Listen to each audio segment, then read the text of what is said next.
Right, so as you can see, I'm red in the face, sweating my ass off. I've been doing bits and pieces already, so let's roll the intro and have a catch up.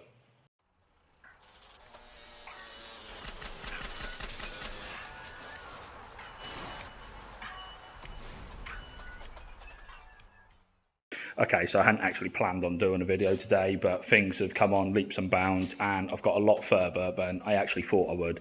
So we'll flip the camera around and we'll have a quick chat about what we've done so far. So this morning saw me pressure washing the engine bay out. That turned into a complete disaster. I'll drop a couple of photos in here now.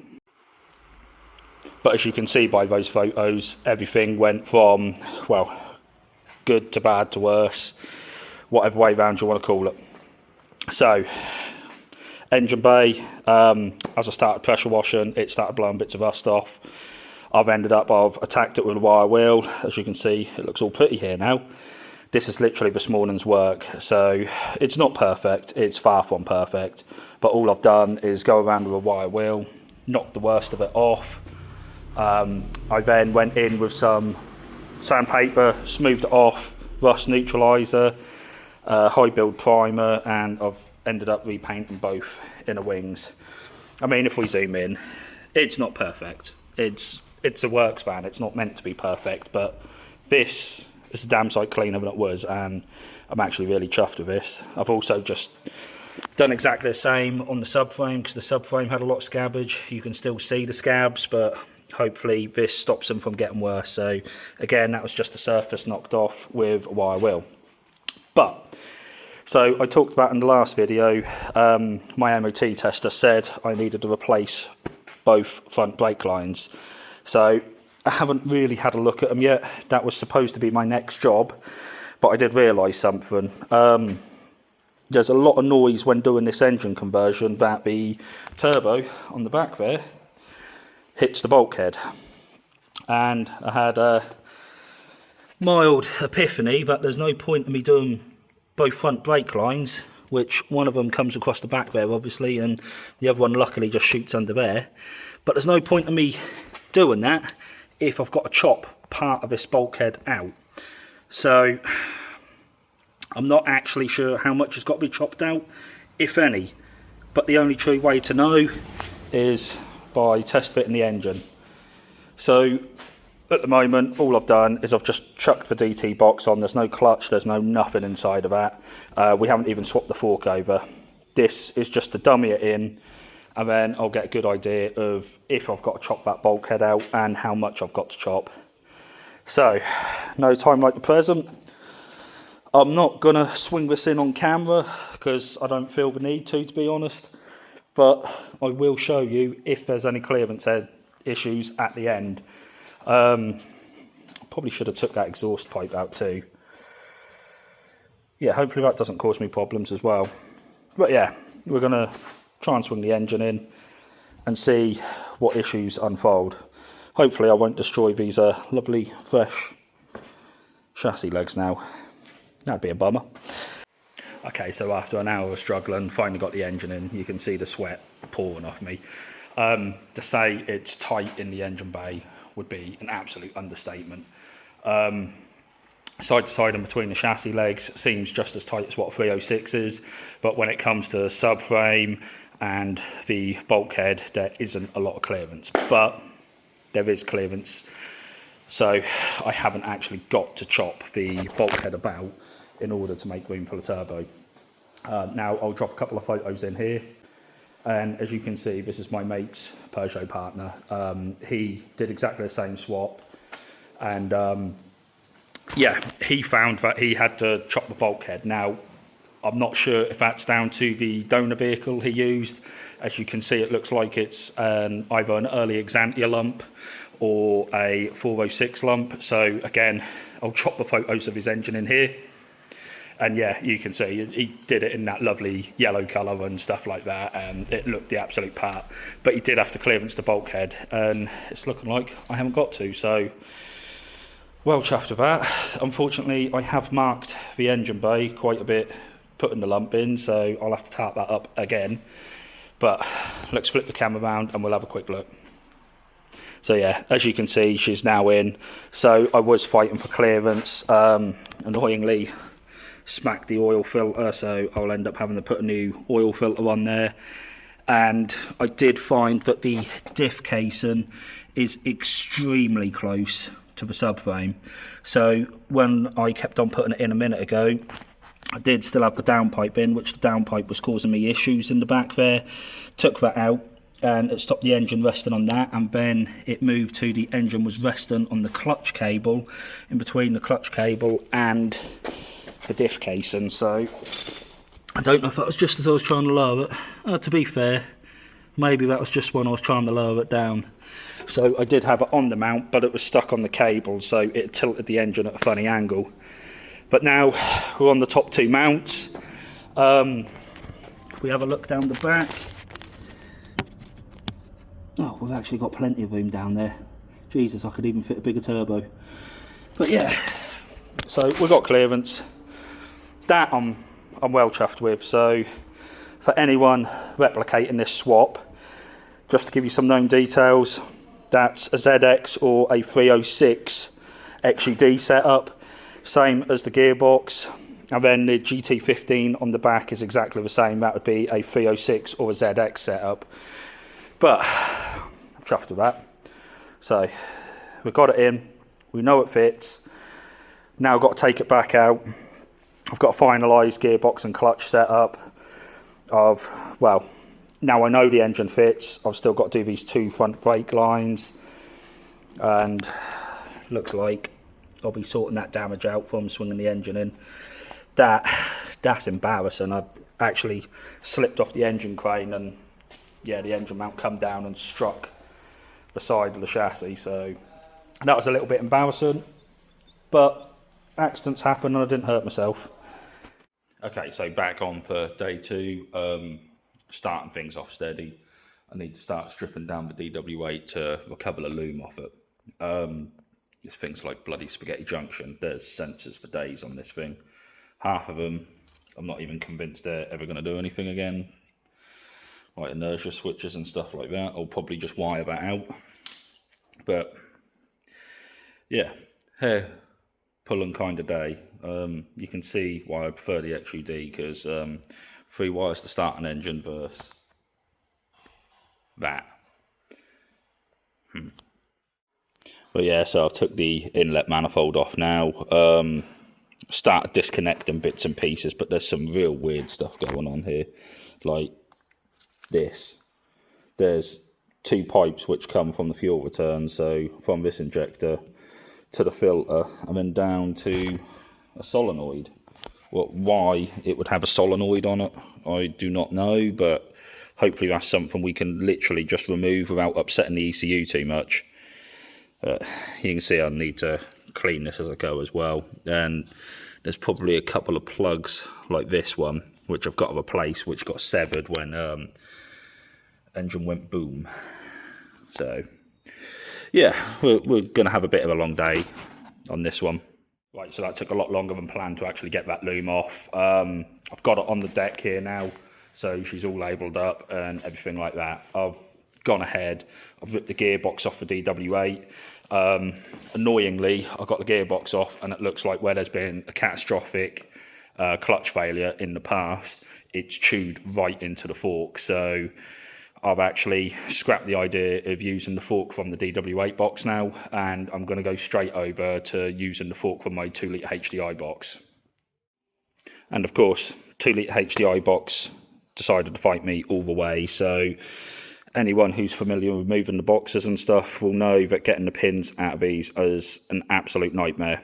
Sometimes they just give up with a set of mole grips, so I did try that method. Sometimes you can just hammer a socket on the end and just spin it off. Wondered if I'd damaged my socket then, but usually they don't give. So the easiest way is sharp cold chisel, cut the end of the bolt off nice and square, as you can see I did there with a cold chisel. So I'm going to zoom in, there we go. And then I like to put a point in with a Dremel. So use carbide burr there, put a centre point in and start to drill them. And now it's a 7mm dowel. I usually like to finish on a 6.5 mil drill bit, because sometimes you'll burst through the wall like that. But as you can see, that drilled straight out, lovely. So the actual arms themselves, there's no difference between the arm between a DTurbo and a HDI. They're both the same arm, and that's good because this earlier one I've actually got the lovely spring style retainer pin, so that'll be going back on and that'll make life a hell of a lot easier later on. But that's the main thing I needed to recover. Now, I said about the DW8 one being damaged. It's not the worst damage in the world. It could have been used. Like, you can see where a clutch has exploded and eaten into it. But the bushings are heavily worn in there as well. So I just decided in the end it's probably better to just ignore that job lot and take the one out of the HDI box.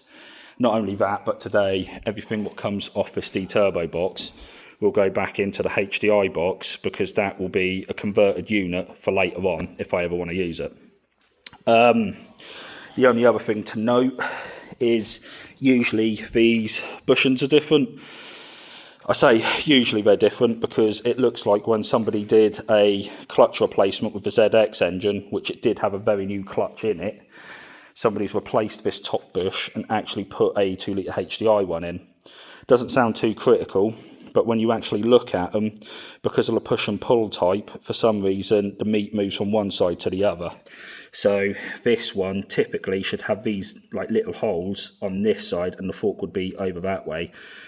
Don't know if the centering of that fork makes much difference, to be honest, and it must not have done, because this thing was a running engine when it came out of the ZX somehow.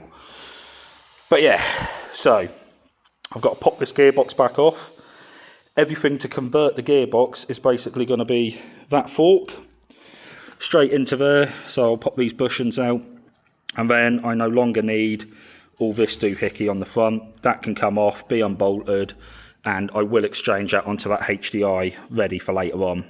And then that is literally as far as you need to go to convert like push to pull, pull to push. That's literally all it is. Easy as that. So yeah, the only other thing I need to touch upon, and it's a bit of a daft one, obviously because I'm using that DW8 loom, the plug loom style is newer than, well, it's newer than the old one. So it doesn't use the same reverse sensor, and the RPM sensor on the top is obviously a different style of plug. Not that we had that RPM sensor actually on the XUD engine. So I've got to swap them over from the DW8 box as well. So far, to convert over a DTurbo box, we have got the, what's it, push style fork? Push style fork, not pull style. We're taking the push style fork from either a DW8 box or a DW10.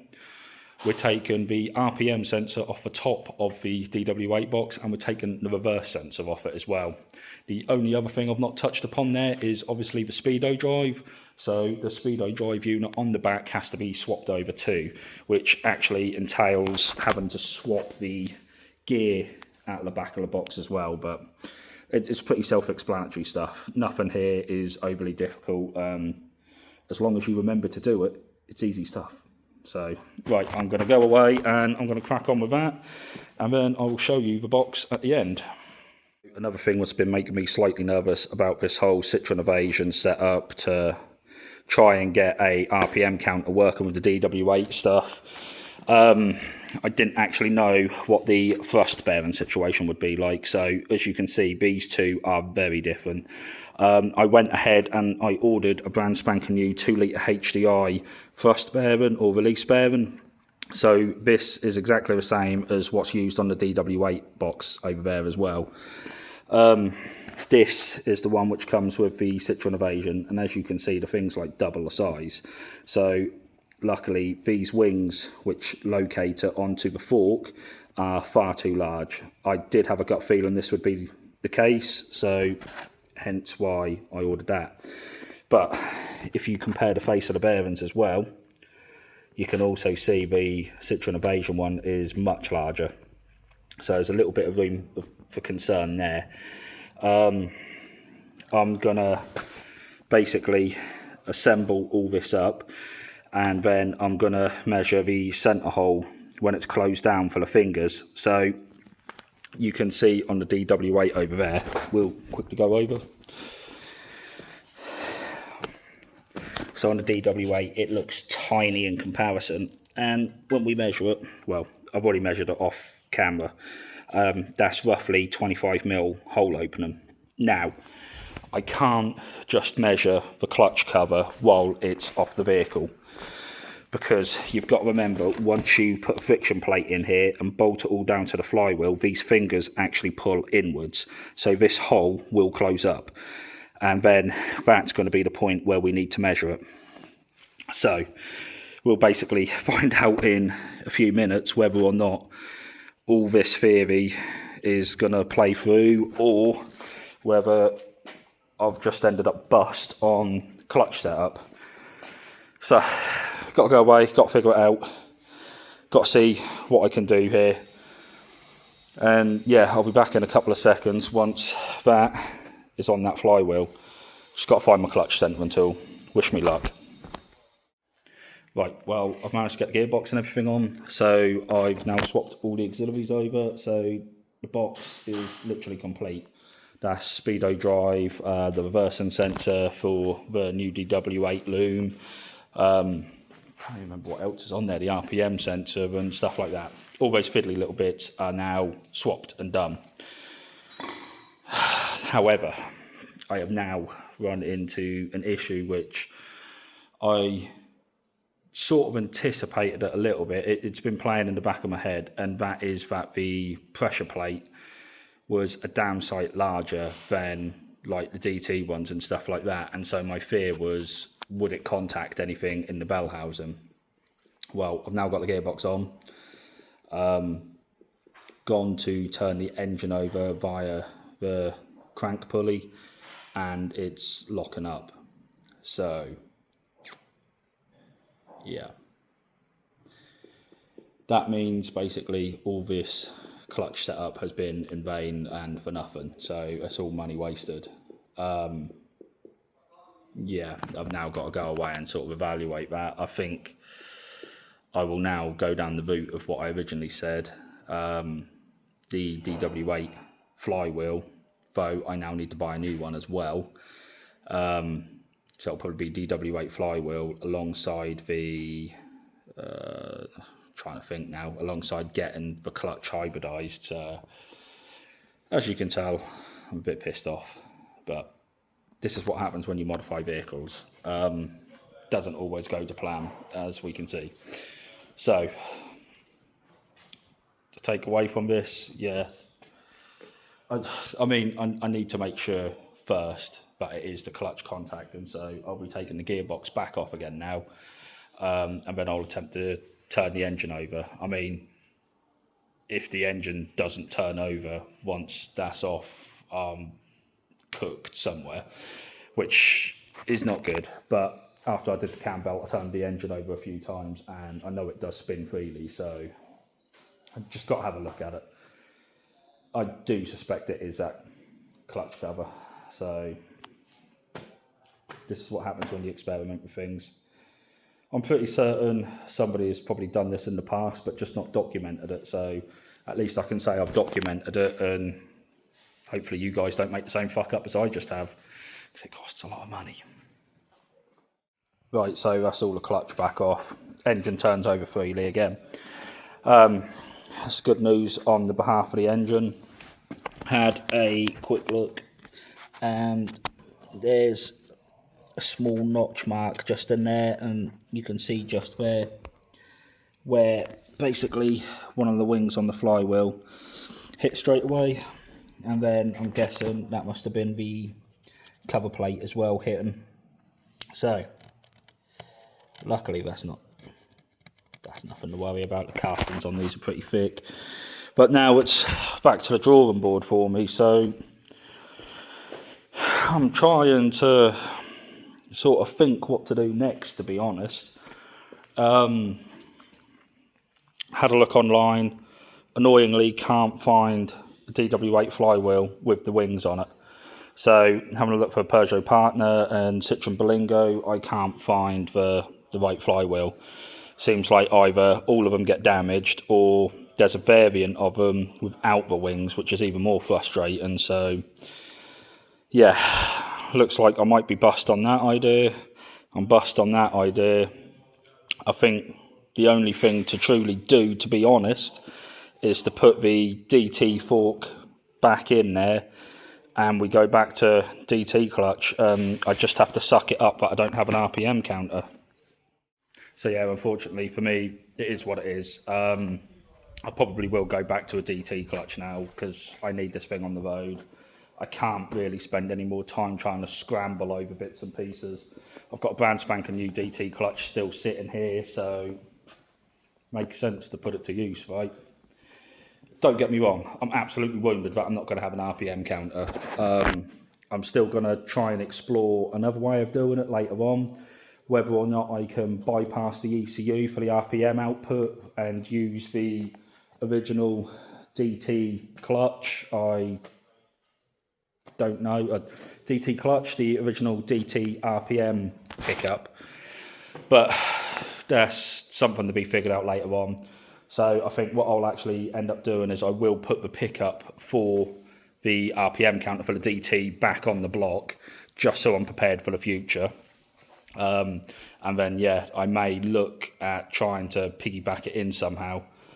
The other thing is as well, I don't actually know if this is going to cause me to get an engine management light stuck on, because obviously it won't have the RPM reference. So yeah, all 6s and 7s on, well, yeah, that might actually happen, because we know the ECU isn't going to wake up without an RPM signal. So yeah, I don't really know what to do on that one. Got to figure all that out. But okay, back to the drawing board. Box is back on. The DT clutch is now in it. As I said earlier, I literally had a brand new DT clutch sit there, brand new Valio unit. The flywheel, which has gone on, come off this engine originally, and this had a pretty fresh clutch. Luckily, someone had actually machined the flywheel properly, so that's gone back in as well. So we've gone back to the pull style clutch. I've still got to put the bracket on there. The bracket is currently outside drying. Decided to give it a lick of paint quickly. Nothing too special, but it looks better than rust, doesn't it? So that's sitting there drying. Now tomorrow I've got to get all this loom tidied up and back on that engine. I've got to get the heater matrix pipes on. I think there's a couple of other bits and pieces to do, but basically we've got to finish dressing the engine now. I've got a clutch cable has got to be swapped over, because we're going to the pull style from the DT now. I've got to put that in there because that was the push style cable. So you can see, like, there's a difference in the end there, but we'll swap that over. And I do need to swap the throttle cable over. So I think I could use this throttle cable, to be fair, but I'd rather put the proper one in so I'm not having to amalgamate the ends of the pump. Like, I think the only difference is literally just that end there. I'd have to swap that for that. To be fair, is that critical? Maybe I'll end up running with just that then, because we all know what a nightmare the throttle cables are to change anyway. Not actually sure I've got a brand new one. I think I've got one down the back here somewhere from the ZX. So emphasis on somewhere.